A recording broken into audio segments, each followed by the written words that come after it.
दोस्तों हम सभी ने कॉन्स्टिपेशन की समस्या का कभी न कभी सामना किया है, लेकिन कॉन्स्टिपेशन की समस्या अगर लंबे समय तक बनी रहे तो ये आपके लिए बहुत सारी अन्य बीमारियों को जन्म दे सकती है। आपके पेट का डाइजेशन को टोटली डिस्टर्ब कर सकती है, आपके शरीर के अंदर टॉक्सिन्स को बढ़ा सकती है। ऐसे ही बहुत सारी समस्याएं हैं जो आपके शरीर में पैदा हो सकती है। देखिए, कॉन्स्टिपेशन की समस्या होने के पीछे बहुत सारे कारण हो सकते हैं। हम आज कारणों के विषय में बात नहीं करने वाले। आज मैं बात करूंगा कॉन्स्टिपेशन की समस्या को नेचुरली आप किस प्रकार से 5 स्टेप्स में ठीक कर सकते हो, परमानेंटली क्योर कर सकते हो। वैसे तो इस वीडियो को मैंने 2 मंथ पहले अनाउंस किया था, लेकिन फिर भी इस वीडियो को 2 मंथ में बाद में बना रहा हूं। क्यों? क्योंकि मैंने ऑलरेडी इन 5 स्टेप्स को अपने ऑलरेडी क्लाइंट्स के ऊपर अप्लाई करके देखा और मैं कह रहा हूं माइंड ब्लोइंग रिजल्ट्स इसके देखे हैं मैंने उनके ऊपर। इन 5 स्टेप्स को अगर आप फॉलो करोगे तो डेफिनेटली आपके कॉन्स्टिपेशन की समस्या का परमानेंटली सॉल्यूशन हो जाएगा। देखिए, कॉन्स्टिपेशन के होने के कारण जो हैं वो बहुत सारे हो सकते हैं, लेकिन लाइफस्टाइल को ठीक करना इसका एक समाधान है। अगर लाइफस्टाइल आपकी ठीक हो जाती है, आपका खान पान ठीक हो जाता है, और इन 5 स्टेप्स के अंदर हम किसी भी प्रकार की कोई मेडिसिन का इस्तेमाल नहीं कर रहे हैं, कोई एक्सपेंसिव खाने की चीज इस्तेमाल नहीं कर रहे हैं, कोई किसी प्रकार की दवाई का इस्तेमाल नहीं कर रहे हैं, बिल्कुल नेचुरल तरीके हैं। हर व्यक्ति बस थोड़ा सा आपको थोड़ा चेंजमेंट करना है, कुछ स्टेप्स को फॉलो करना है, कुछ योगिक स्टेप्स भी मैंने इसमें जोड़े हैं। तो अगर इन 5 स्टेप्स को फॉलो करोगे तो डेफिनेटली मैं आपको लिख के देता हूं कि आपकी समस्या का सोल्यूशन जरूर से होगा। तो देर ना करते हुए शुरू करते हैं आज की इस वीडियो को। तो नमस्कार दोस्तों, स्वागत है आपका आज की इस इंपॉर्टेंट वीडियो में। शुरुआत करते हैं हमारे फर्स्ट स्टेप के साथ में। पहला स्टेप शुरू होता है आपके सुबह उठने से लेके। देखिए, उठने का जो टाइम है वो मोस्ट इंपॉर्टेंट पॉइंट होता है। तो सुबह उठने का समय होना चाहिए 5 से 6:30 के बीच में। अब आप बोलेंगे जी ऐसा क्यों? तो इसके पीछे आयुर्वेद का एक सिद्धांत है। आपके शरीर के अंदर वात और कफ ये दो दोष इंपॉर्टेंट रोल प्ले करते हैं मल को बाहर निकालने में। एक्चुअल में कफ जो होता है ये आपके शरीर के अंदर मल को लुब्रिकेशन प्रदान करता है, जिससे इजीली स्टूल बाहर पास हो सके। दूसरा, वात पीछे से पुश करता है उसको। जैसे जैसे 5 से समय बढ़ने लगता है ऊपर, 5 से 6, 6:30, उसके बाद क्या होता है कि कफ कम होने लगता है और वात बढ़ने लगता है। आपने अक्सर नोटिस किया होगा, अगर आप 6:30 के बाद उठते हो, 7 बजे 8 बजे उठते हो, तो शरीर से बहुत ज्यादा मात्रा में गैस रिलीज होती है और मल उतनी मात्रा में नहीं आता। इसके पीछे का रीजन यही है कि कफ उस समय कम हो चुका होता है और स्टूल इजीली पास नहीं होता। ऐसे में सिर्फ गैस वात बाहर निकलता है। तो पहला पॉइंट आप सुनिश्चित कर लें कि आप 5 बजे से 6:30 के बीच उठ जाएं। अगर आप यही नियम पालन कर लेंगे तो 80% आपकी प्रॉब्लम सॉल्व हो जाएगी। उसके बाद दूसरा काम आपको करना है, उठते ही नेक्स्ट आपको काम करना है, पानी पीना है, ल्यूक वार्म वाटर। उसके अंदर हनी और लेमन, ये 2 चीजें आप ऐड कर लें। अगर आपको लेमन सुटेबल ना लगता हो, हनी सुटेबल ना लगता हो, आपकी बॉडी के अनुकूल ना हो, तो आप नॉर्मल ल्यूक वार्म वाटर भी पी सकते हैं। ये पानी आपके बॉडी को हाइड्रेट तो करेगा ही, साथ ही स्टूल पास करने में भी आपको मदद करेगा। उसके बाद आपको नेक्स्ट करना है आपकी इंटेस्टाइन की मसाज। पेट को क्लॉकवाइज अच्छे से मसाज करें, अच्छे थोड़ा हल्का प्रेशर डालते हुए पेट के ऊपर मसाज करेंगे। उसके बाद 5 योगिक स्टेप्स आपको फॉलो करने हैं, जिसमें ताड़ासन, तिर्यक ताड़ासन, कटी चक्रासन और तिर्यक भुजंगासन और उद्राकृष्ण आसन। इन आसनों का आप अभ्यास करें। इससे क्या होगा कि एक तो इंटेस्टाइनल मूवमेंट बढ़ेगा और साथ ही बाउल मूवमेंट बढ़ने की वजह से मल जो है वो इजीली पास होगा। जिन लोगों को कॉन्स्टिपेशन की समस्या रहती है उनको ये 5 स्टेप्स रेगुलरली सुबह के वक्त फॉलो करने चाहिए।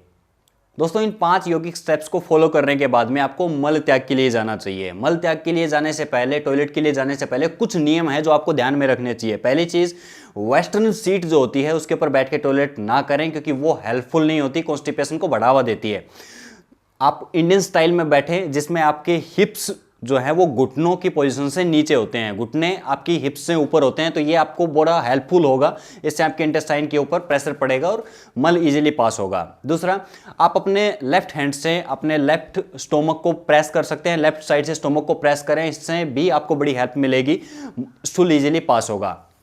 तीसरा और सबसे इंपॉर्टेंट पॉइंट, कभी भी मल त्याग करते हुए जोर ना लगाएं, क्योंकि जब भी हम जोर लगाते हैं हमारा सिंपैथेटिक नर्वस सिस्टम एक्टिवेट हो जाता है और ऐसी कंडीशन में आपके स्पिंटर्स बंद हो जाएंगे और मल त्याग की प्रक्रिया बीच में ही रुक जाएगी और ऐसे में पूरा स्टूल इजीली पास नहीं होगा, पेट में भारीपन बना रहेगा और कॉन्स्टिपेशन की समस्या बढ़ती जाएगी। अक्सर हम मोबाइल यूज करते हैं या कुछ पढ़ रहे होते हैं, टेक्स्ट कर रहे होते हैं किसी को, बहुत सारे लोग ऐसा करते हैं। 80% के लगभग रेशियो देखा गया है कि लोग अपनी टॉयलेट सीट के ऊपर बैठ के मोबाइल का इस्तेमाल करते हैं।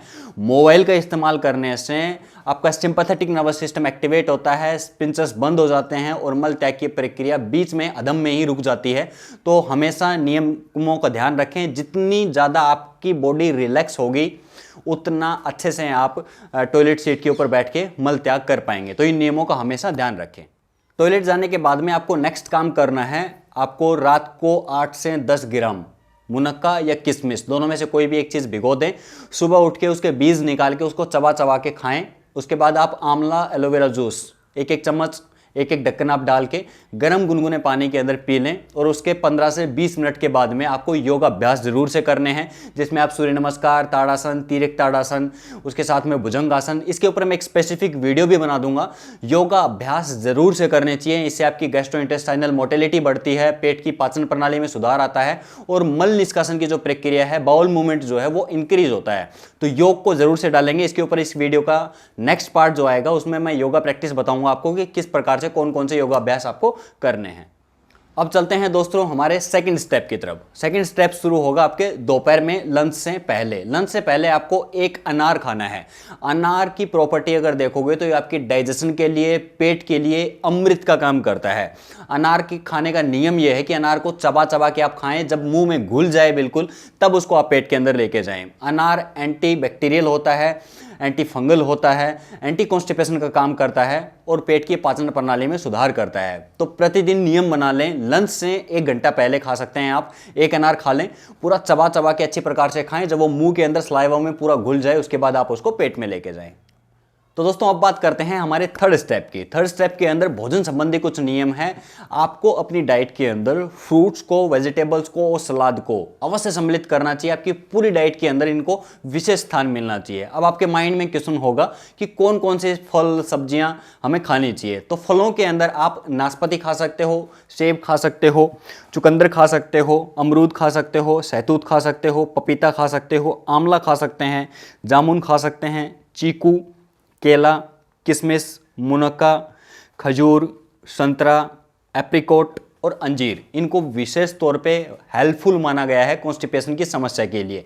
एक नियम ध्यान रखें कि अमरूद और अंजीर, इन दो को कभी भी बीजों को चबा के नहीं खाना चाहिए। इनके बीजों को कभी भी चबा के ना खाएं, साबुत उनको निगल लें। ये आपके लिए फायदेमंद होंगे क्योंकि इनके बीज अगर हम तोड़ देते हैं, चबा लेते हैं तो वो पेट के अंदर नुकसान पहुंचाते हैं, इंटेस्टाइन के अंदर नुकसान पहुंचाते हैं। तो इनको बीजों को साबुत आप निगल लें। अब बात करते हैं कौन कौन सी सब्जियां आप खा सकते हो। तो सब्जियों में आप पालक खा सकते हैं, चौलाई आप खा सकते हो और जितनी भी पत्तेदार सब्जियां हैं उनको खाएं, जैसे बथुआ है, और आप लौकी खाएं, टिंडा, चुकंदर, तोरई, शलजम, गाजर, खीरा और ककड़ी। ये विशेष तौर पे मैं बता रहा हूँ आपकी इंटेस्टाइन की हेल्थ के लिए और साथ ही कॉन्स्टिपेशन के लिए बेस्ट मानी गई हैं। तो इनका विशेष तौर पे ध्यान रखें। साथ ही भोजन बनाने के और खाने के भी कुछ नियम बताए गए हैं, जैसे बहुत अधिक फ्राइड चीज़ें ना खाएं, बहुत अधिक डेयरी उत्पाद ना खाएं, बहुत ऑयली फूड ना खाएं, तनाव में होकर भोजन ग्रहण ना करें, खाने में 1 चम्मच घी जरूर से उपयोग करें, साथ ही छाछ का उपयोग करें, दही आप जरूर से खाएं, फ्रीज में रखी हुई चीज़ों का उपयोग ना करें, ठंडा खाना ना खाएं, ठंडा पानी ना पिएं, खाने को अच्छे से चबा चबा के खाएं और भोजन हमेशा नीचे बैठ के ही ग्रहण करें। कभी भी टेबल पे, चेयर पे बैठ के भोजन ग्रहण ना करें। जब हम जमीन के ऊपर बैठ के भोजन करते हैं तो भोजन का डाइजेशन में हेल्प होती है और साथ ही फूड हम बहुत ज़्यादा मात्रा में नहीं खाते हैं। तो इन सभी नियमों का पालन करें और भोजन को चबाने की जो मैंने बात कही, भोजन को अच्छी प्रकार से चबा चबा के खाना बहुत ज़रूरी होता है। दोस्तों अब बात करते हैं हमारे फोर्थ स्टेप की। फोर्थ स्टेप में आपको बेल के गुद्दे का इस्तेमाल करना है। बेल का शरबत बना के आपको पीना है और गुड़ के साथ में इसका इस्तेमाल करें। इसमें चीनी बिल्कुल इस्तेमाल नहीं करनी है। अगर आपके पास में बेल अवेलेबल नहीं है, बेल का फल अवेलेबल नहीं है, तो आप इसका शरबत एक्स्ट्रा बाजार से, मार्केट से खरीद के भी इस्तेमाल कर सकते हैं। इसका पाउडर आता है, पाउडर भी इस्तेमाल कर सकते हैं, कैंडी भी इस्तेमाल कर सकते हैं। लेकिन अगर आपको बेल का फल मिल सकता है तो फल कुछ दिन इस्तेमाल करके देखें। मैं कह रहा हूं बेल जो है ये बेस्ट चीज़ मानी जाती है पेट के डाइजेशन के लिए। अब इसको उपयोग किस समय करना है? आप शाम को 4 से 5 बजे के बीच में, डिनर से पहले आप इसको इस्तेमाल कर लें। ये बेस्ट चीज़ है आपके पेट के लिए। अब चलते हैं 5th स्टेप की तरफ। दोस्तों 5th स्टेप में आपको करना है 1 गिलास गर्म दूध के अंदर 1 चम्मच कैस्ट्रोल ऑयल, अरंड का तेल रात को मिलाएं हल्के गर्म दूध के अंदर और उसको मिला के अच्छे प्रकार से सोने से पहले आप पी लें और 7 से 8 घंटे के बीच की नींद लें।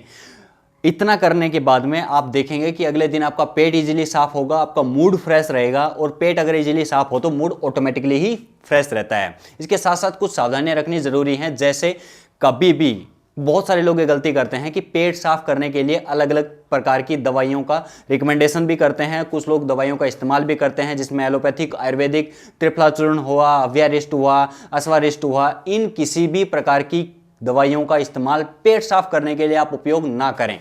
मैं स्पेशली आपको रिकमेंड कर रहा हूं पेट साफ करने के लिए किसी भी प्रकार की, वो आयुर्वेदिक हो, एलोपैथिक हो, होम्योपैथिक हो, किसी भी प्रकार का मेडिसिन का इस्तेमाल ना करें, क्योंकि ये दवाइयां क्या करती हैं, इसके ऊपर मैंने एक स्पेसिफिक वीडियो भी बनाया हुआ है, उसका लिंक मैं नीचे डाल दूंगा। ये दवाइयां आपकी पेट की पाचन प्रणाली को पूरा एक तो ध्वस्त कर देती हैं, दूसरा आपकी आंतों की जो नेचुरल बाउल मूवमेंट होता है उसको बहुत ज्यादा उत्तेजित कर देती हैं, उसकी एनर्जी को एकदम से बढ़ा देती हैं। एक बार के लिए तो आपका स्टूल इजीली पास हो जाएगा, लेकिन अगले ही क्षण उसकी सारी ऊर्जा खत्म हो जाएगी। अगले दिन आपको और अधिक उत्तेजित करने वाली दवाई खानी पड़ेगी, आपको दूसरी चूर्ण चटनियां, कभी कुछ, और ऐसे लोग जिंदगी भर इन दवाइयों के चक्कर में ही पड़े रहते हैं। तो कभी भी पेट साफ करने वाली किसी भी प्रकार की मेडिसिन का इस्तेमाल ना करें। इन 5 स्टेप्स को फॉलो करें और 5 स्टेप्स को फॉलो करने के बाद आपके बॉडी के साथ में कैसा रिजल्ट रहता है वो जरूर से नीचे कमेंट बॉक्स में लिखेंगे। आज का वीडियो कैसा लगा? अगर इन्फॉर्मेटिव लगा हो तो वीडियो को लाइक करें, चैनल को सब्सक्राइब कर दें और उन सभी लोगों के साथ में शेयर करें जिन भी लोगों को कॉन्स्टिपेशन की समस्या रहती है। आज की वीडियो में यही था। Always stay healthy, be happy. जय हिंद।